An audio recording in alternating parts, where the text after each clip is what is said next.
Well, I'm here with Lance Larson, the director of Deadland. Hello, mate. How are you today? Very good. Thank you. Glad to be here. This movie's an interesting one. It's got a minimal cast, but first of all, is there a director cameo? Do you pop up in it anywhere? No, never. I will never do that. Oh, really? Yeah, Okay. when I was a kid, I did a little acting, and I just didn't enjoy it, and it was a real bummer because I loved films, and I was making films, made like 70 of them because my grandmother got a video camera. My brother and I just took it over and started making movies. But when I go to the theater, I only see the people on the screen. So it's so funny because I was actually directing and editing and doing all that, but didn't think that people really did that. So I just saw actors on the screen and thought, well, I guess I'll be that, but I really never enjoyed that part of it. So very happy to be behind the camera. Look, fair enough, fair enough. It's like people in radio, they're better on radio than they are in front of the camera. So, it works There the you go. same way. Absolutely. But did you just say 70 movies? Like, Oh, have you like still got, 70, do you like still when we got, were kids. Oh yeah. yeah. And, Tons of, they're hilarious, you know. you know, when after your career soars, which I'm sure it's going to, especially after this movie, you could put Thank a you. compilation together and, the early days of Lance Larson. Oh my gosh, that would be hilarious. Yeah, they're so silly. Like I think there's a Rambo one. We just did hilarious. They're great. Good laugh. Or what about this one, Deadland? Is this a labor of love? Because you've not only directed it, you wrote it, you produced it. There seems to be other Larsons in the credits, so I'm assuming they're relatives. Is it something you've been working on a long time and you finally got it to the screen? Yeah, it's Deadland's an interesting how it came to be. I have this other script called Invisible, and it's a very, very expensive movie. It's probably 40 million. And it's a great script, and it's gotten so much traction. At one time, we had Idris Elba attached, Wow. and uh, and it just kept almost getting made, you know. And so, like we missed our window with Idris, and he was so gracious and wonderful, and it was just such a bummer. And so Elizabeth Avian was trying to help me produce it, and she said, "Why don't we step back and just make something small?" So then I had to think of something smaller to because I most of the things I develop are on a pretty big scale script Right. wise. So when we budget, it's like, oh wow, yeah, it's bigger than I thought it would be. So trying to think small, and I came up with this. I read an article in the Guardian about a U.S. Border Patrol agent that was first generation American, and I just thought that was bizarre because his parents had uh, snuck across the border, illegal immigrants, and Sure. Yeah. had him in America, and then he becomes a border agent. And I was like, that's some serious duality, and to me, that's where movies come from is character, right? And Oh, if yeah. you have a character that's essentially living on an island, I thought, okay, this is a story worth telling, telling. So yeah, we developed it, and at the time, I kind of wanted to do a father son story because my dad had liver cancer, and I thought he was dying, and Oh. so my dad was a wonderful, wonderful father, and so it's funny because this story is not really a I wouldn't say it's a happy story, No, but definitely not happy, and it's enlightening, but it's not a happy, uplifting right, story. right. So I do a lot of psychological thrillers, so that's really my wheelhouse, and so I just it was nice to do a father son story that actually you think you know what the son thinks is not essentially true of the past, so that's fun. So yeah, it's an interesting. It kind of came about because it was a need to find something smaller, and of course, when we started developing Deadline, we thought, well, it'll be one location. We'll try to do it in one location, and then as you see, we ended up shooting in 3 states and 2 countries. So like, it's hard for Uh, me to think of something small. So it's got a very spiritual theme throughout. Is that something that reflects you as well? Are you spiritual, and did it overflow into the movie, or was it just part of the story? that's a great question too. Like, I mean, yeah, I wouldn't call myself a religious person, but I was raised kind of Hindu Buddhist, so a lot of meditation. Um, Yep. so, but in this, because we decided we were just looking at borders. Like if we were going to make a movie about the border, Yeah. then let's look at not only the U.S. Mexican border, but let's also look at metaphysical borders as well, like life and death and things like that. Because I find the idea of borders interesting, like that they're totally a construct of humans, right? Before Yeah. humans are Yeah. borders, after humans, there will be no borders. So we always kind of said love and time laugh at borders. So that kind of led into life and death. And at the time, I thought my dad was dying. He got a liver transplant, and thank goodness, and he's still here. But over the course of the film, my mom passed, and so Oh. that was a bummer. She was my best friend. She's wonderful as well. I had great parents, Oh. and my producer Elizabeth Avion, her mom passed. So we just kind of had that bond and really like to lean into that space, you know. So Oh, we I'm put our moms sorry as to hear producers that. on the film. Yeah, thank you, appreciate you. But we put our moms as producers on the film, so that's kind of fun, you know, to That's have good. them Yeah. with us while we are shooting it, so to speak. Yeah. Oh, definitely. If you're putting spiritual themes in your movie and that tragedy happened to your mum, of course she's going to still be there. That's really lovely. Well, it was beautiful too because when we were shooting it, like there were these stories that our moms had within life, and like my mom always talked about, like spirits and electricity and things. And so in my hotel room or motel room, I should say, because we were shooting in the first part of the movie in Frederick, Oklahoma, Yep. and it was the whole town for $2,500. So we shot all our interiors there, and then we went down to the border in Texas and Big Bend country and Yeah. shot the exteriors, those beautiful exteriors. But when we were in the motel, because it was COVID, we couldn't let anybody leave the hotel, so we'd all just go out to the parking lot at night. But at night, every night I go in my room, the light would just swell. And then when we got to Big Bend country, I walk into my hotel room, turn it on, and the light just burst. Glass went everywhere. Just the first time I flipped it on, I was like, okay, hi, mom. Wow. Yeah, and Elizabeth had things like with her mom too. Like she said, her mom always smelled, and they always called her like skunk as an endearing thing. And we were smelling skunks everywhere. It was hilarious. She's like, hi, mom. Hi, mom. So it was hilarious. Oh, that's really good to hear. That's a nice story. And filming through COVID, I get bet that was a challenge in itself. Or you had a small cast, so I'm assuming you had a small crew as well. Yeah, it's one of those things where Elizabeth had made a film during COVID before us, so she kind of had the blueprint, and she said, we have to bubble this out, not let anybody in." And Yeah. we had these really interesting.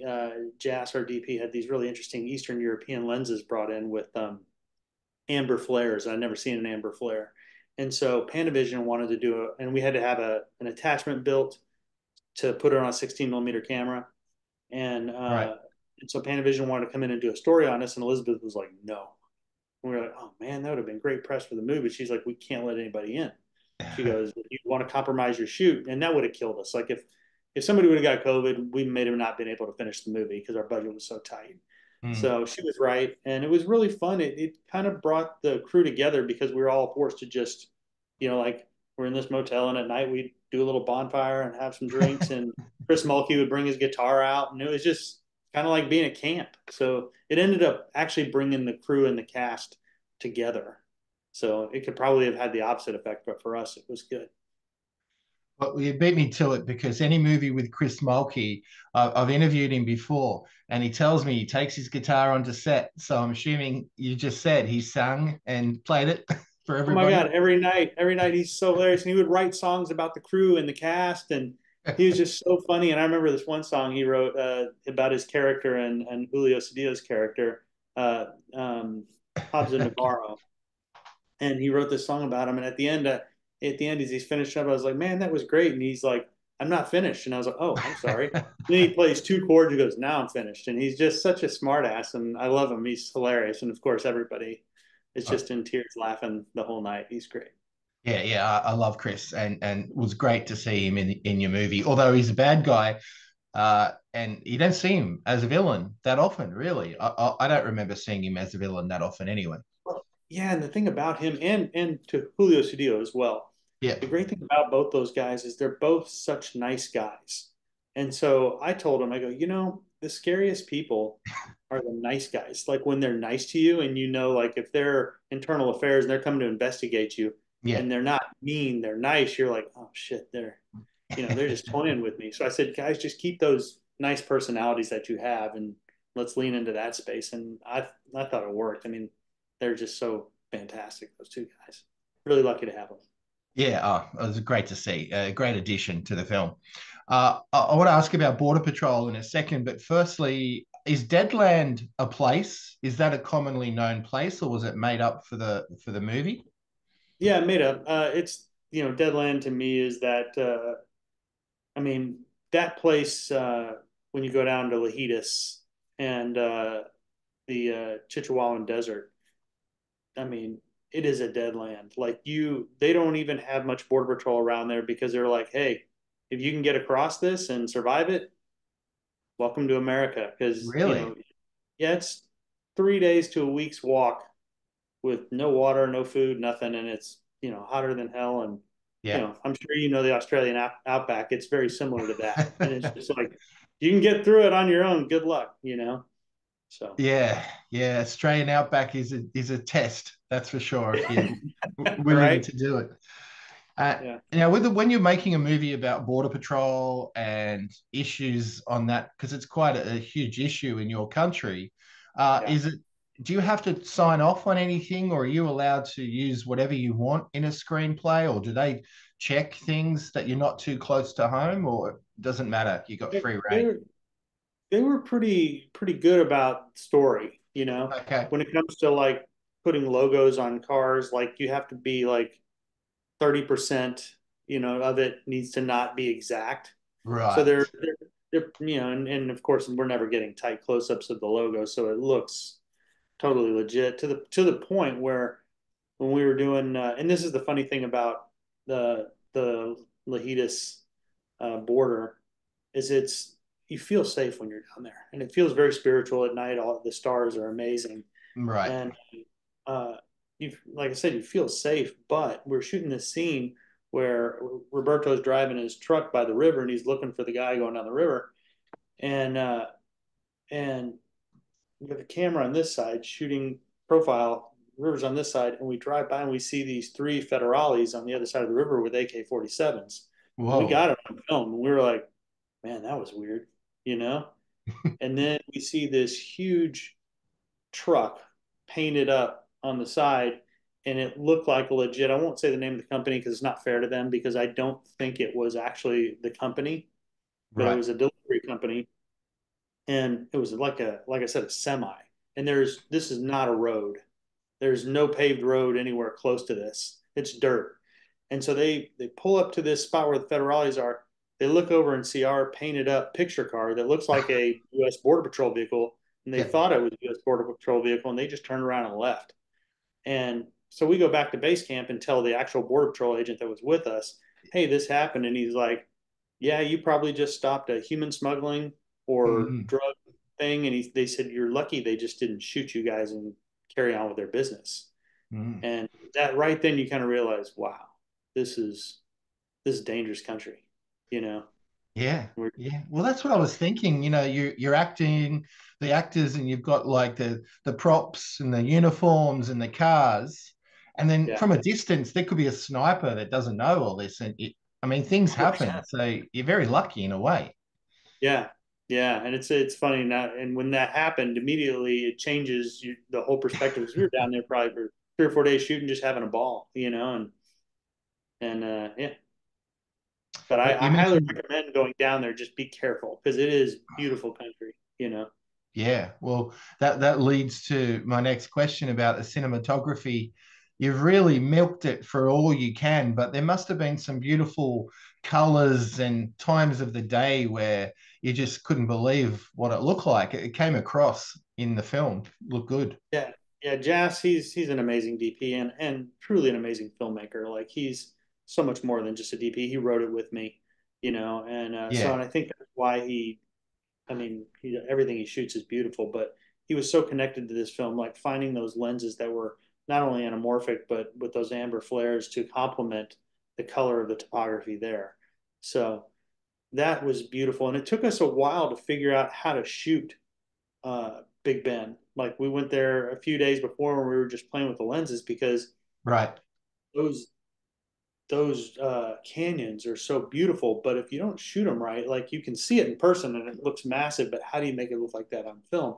And so we started to realize that you have to just show as little sky as you can, and really let those ridges really come up to the edge of the frame to Yeah, yeah. try to. I mean, it definitely sells in the film and especially on the big screen. But like you said, there's nothing like being there. No, no, it'd be amazing, and you took advantage of that. Jazz obviously did a terrific job. What about the outdoor locations? When you work with water, and then there's weather, and then there's scorpions, I guess, and different kind of animals. Any mishaps on the set? Anything happen? Any injuries? No, well, no. I say well, and I'll tell you that story in a second, but not with nature. We did hear things like on the peripheral, and we'd see what are those boars crossing the road a lot when we were driving, so we weren't out of Right. the car. There's a whole family of them, but Bob Bastarash was our producer on it along with Elizabeth, and he's really a boots on the ground uh, producer that he really tries to maintain a clean set and a safe set. So he's always a step ahead of us. And it's funny when I always thought, God, for a movie that I just because we didn't have a lot of money and we had all these company moves for locations, and I just kind of kept waiting for the ground to fall out from under me, and it never did. It was a really smooth shoot, and at the end, I was like, wow, that was really smooth. And then you see like Bob back there, just like get tired. And same thing with Elizabeth, like, wow, they made it smooth for us because they were out ahead of everything, making sure everything was Yeah. in check. So hats off to Bob and Elizabeth for really, really making it happen. Yeah, well, on a limited budget, I mean, how did you? I mean, you just sort of answered that in a way. Like, how did you manage to get what you get? Was it were you under pressure to not spend money, or you had it all like planned out? Did you have storyboards? Oh yeah. Yeah. Storyboards, shot lists, the whole thing. I feel like when you go to set, well, especially your first 2 days of the shoot, Yeah, and I don't know if a lot of filmmakers think this way, but I do. Like, Jas and I know we're actually auditioning for our crew. Like, you go there, and if you're moving fast, getting what you want, because they're all going to look over your shoulder and see what's on the monitor. yeah. And if it's really good, and they see that we're making our days and they feel like we know what we're doing, then they get excited. They're like, "Oh man, this is going to be a good movie." And then That's all of a what you sudden, want. yeah, and then they all start contributing, and they all, and that's my thing is like I don't want to hire people that don't know as much as me. I want to hire people that know more than I do, so that way it's collaborative, and that's the experience we had. Whereas if we were slow and unsure, then the crew kind of backs off and was like, Yeah, it's one of those kind of shows, and then nobody contributes anymore. So to me, those first 2 days are real crucial. And once you earn that respect of your crew, man, production just goes up. I think our biggest day, and this is going to sound crazy, and I never want to do this again, but we had 57 setups in one day, which is a good day. A good day is 25, right? And that's a great day. And yeah. we had 57. And like I said, I don't ever care to beat that. I don't care to get to 60, but it was that's how good the crew was and how fast we were moving. So it was nice. Walk me through that. 57, did you start at like 4 in the morning and go till midnight? It must have been a long day. No, no, they were all 10 to 12 hour days. This was an Okay. exterior. It was an exterior day, obviously. Like we weren't lighting and stuff like that. So it was great. But we were down in the river having to pop a lot of shots when he was crossing and doing all that. Yeah, And we yeah. a bunch of different setups, and we knew it was going to be a hefty day, and we weren't sure if we were going to make it. And then, rolled around, and we're like, damn, we got them all. So, had a nice That's beer that well night. done, mate. Well done. Yeah, yeah. With the river, was the river a constant flow? Obviously, it was a real river, and did it ever stop, or was it just constantly kind of dangerous? What did you think of the river? Did it look treacherous? Yeah. Well, yeah, it looked. Yeah, the longest shots kind of looked more treacherous than the close ups, in my view. Okay. Unless there was a bit of trick photography there. but Yeah, it did look the river was treacherous. about 2 feet deep. Is that all? Oh yeah, we had to have him get on his knees and wade into it. And then what we did was you just had I have this amazing visual effects artist, Yeah. Ian McRae, who's a dear friend and very talented, and he created all those rapids. So all those rapids are not real. Ah, well done. Pretty Because crazy, right? yeah, it looked great. Safe It looked too. great. A lot Because safer. Yeah. even Roberto on the script was saying, no one makes it. Don't go. You won't Yeah. make it. Yeah. That's how it was written. And then we got there and we thought, they might release the dam or something, and they didn't. And I was like, wow, can we even shoot this? And I called Ian. He was like, you'll be fine. Just shoot it, and I can make it work. I was like, okay. And Well, sure enough, he did it. yeah, it happened. It was well done. The I I'm not sure if this is a place. It must be. I should have Googled it. Presidio is mentioned a couple of times, and I kept thinking of the Sean Connery, Mark Harmon movie. And is Presidio a place or? Presidio is the place. Yeah, it's at Okay. the border. It's about it's about an hour and a half outside of the Yep. place we were in Big Bend. So that's the thing is like if you cross it during Big Bend country, I mean, unless Yeah. you got somebody that's going to pick you up, you're not going to make it. And so Presidio is that far out. So they would normally have a helicopter or somebody come in to pick somebody up and take them to Presidio, but they didn't do that. Me being the movie analyst I am, I kept thinking of the movie, which was a terrific movie. I don't know if you know it, with Meg Ryan, Sean Connery. It was a good film. I don't know. It's The maybe the Presidio, yeah. And then of course Video. I need to see it. No, I haven't seen it. No, I need to see Juliet's it. name was Vera Cruz, Yeah. and yeah, which reminded me of that movie as well, which was Oh, I have to interesting. see it now. I have to see it. Oh no. Okay.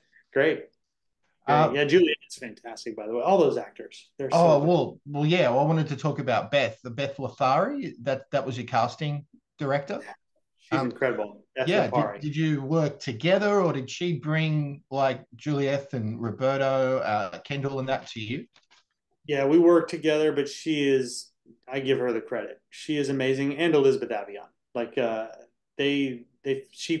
Beth found those actors and Yep. sent me tape on them, and I just made straight offers. Like I wasn't even going to read because they're so good. It's like, I was just hoping to be lucky enough to get them. Roberto, we got Juliet and McCall, and then Roberto. I was trying to find the right lead, and Elizabeth said, you should just go to these agents that we've already cast people from and see if they have somebody. And sure enough, the same agent as Juliet represented Roberto, and they sent us tape. And I was like, yeah, I gotta cast that guy. So we were lucky to get him. Oh, definitely. And were they actors on set that you could rely on from the start? You obviously had a connection. Is there anything you can tell me about them, their traits? Because Juliet in particular, terrific. I'd not seen her before, I don't think. Yeah, she's incredible. By the way, she just came out on Griselda, that Oh Netflix show. yeah, yeah, right. Okay, I It know was the great. show, but I haven't seen it. Yeah, but that was before. I mean, that was after we did Deadland. But she's such an interesting actor. Like she's so intense. But she's one of these actors. The second you call cut, it's like just blood all over her face and screaming, and then you go cut, and she goes, "Where are we having lunch?" And it's just so sweet, and it's like, wow, how do you just turn it off and on like that? Where like a guy like McCall and Barty, like takes him a few minutes to come down and come up. Yeah. Yeah. And Kendall's an Australian, so a nice connection there. Yeah, she's great. Like she's the only actor we read. Like I Oh, couldn't find well, to back up and tell the whole story, I had Brie Blair cast in that role. She's a dear friend, really good actor. And she was pinned on a Glenn Close movie. And so she was like, it's me down to me and one other person. I can't. And I'm like, I get it. You got to take that bigger movie if you get it. And so I said, I can hold till August 15th and then I got to cast somebody.